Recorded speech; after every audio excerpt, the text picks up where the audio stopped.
Bien, sur ce dossier qui touche le Québec en entier en ce moment, en disparition du président de Savoura et de son fils âgé de 14 ans. L'armée qui vient tout juste d'annoncer qu'elle va mettre fin à sa participation aux recherches à la fin de la journée. Pour en parler, joint le major Christian Labbé des Forces armées canadiennes. Monsieur Labbé, bonjour. Bonjour. Donc, 10e jour de recherche aujourd'hui. Mais là, pour vous, ça va se terminer en fin d'après-midi. Qu'est-ce qui fait qu'on prend cette décision-là à ce moment-ci? C'est pas exactement ça. L'aviation royale canadienne, en fait, a décidé de réduire son effort de recherche, là, mais continue à toujours, évidemment, supporter la famille et la SQ. Alors, nous, on va faire une réduction graduelle de nos effectifs jusqu'à demain. Là, demain, en fin de journée, en fait, ça va être quand on va avoir terminé. Il faut comprendre que c'était une recherche qui était extrêmement difficile là, d'un point de vue technique. On parlait initialement d'une zone de plus de 20 000 km² là, qui a été ratissée. Grâce à notre collaboration avec la famille LSQ, on a été capable de réduire ça grandement à une zone là, je crois qu'on parle aujourd'hui de 1000 km², plus ou moins. Mais ça reste quand même une zone qui est extrêmement difficile là, dans le parc Mont-Tremblant. Parce que si vous avez vu les images là, qui ont été filmées hier, vous voyez que la végétation est extrêmement dense, plusieurs couches de végétation, un terrain très difficile et accidenté. Donc, il y a un certain point où nous, on considère que le territoire a été couvert à 100% avec la recherche aérienne, et qu'on doit passer l'enquête à la Sûreté du Québec pour procéder aux prochaines étapes. Mais on comprend vraiment là, qu'on a lésiné sur aucun moyen jusqu'à maintenant pour retrouver le père et son fils. Là.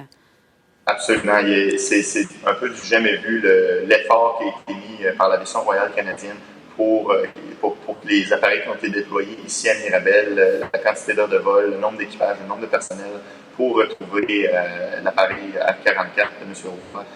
Aussi, je dois noter que la Sûreté du Québec a été déployé des efforts énormes aussi, ont été très créatifs, ont été très sportifs dans leur approche.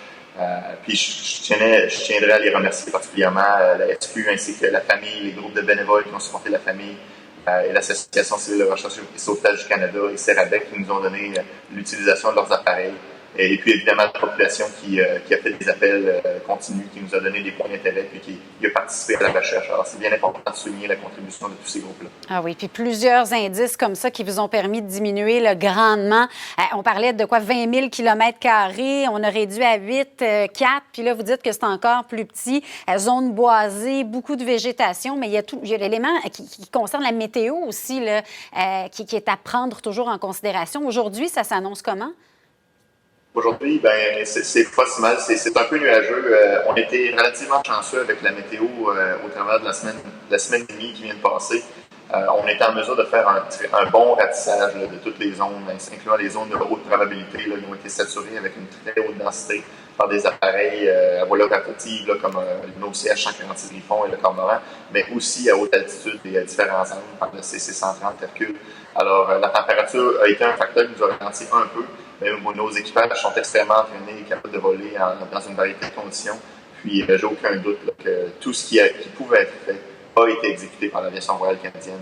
Alors, nous, on part d'ici un peu avec le cœur lourd parce qu'on n'est pas capable d'amener une résolution avec les recherches aériennes, mais on est confiant que les efforts vont continuer au travers de la SQ puis de la famille Roy. Oui, on voit vraiment la famille là, qui garde encore espoir, même après 10 jours. On l'a vu, on a survolé la zone à bord de notre hélicoptère TVA Nouvelle. Vraiment, là, quand vous dites que c'est une zone qui est vaste et qui n'est pas facile, on peut très, très bien le voir sur les images. Donc, ce qu'on comprend, c'est que de votre côté, vous vous retirez à la fin de la journée, mais la Sûreté du Québec va prendre les choses en main. Demain.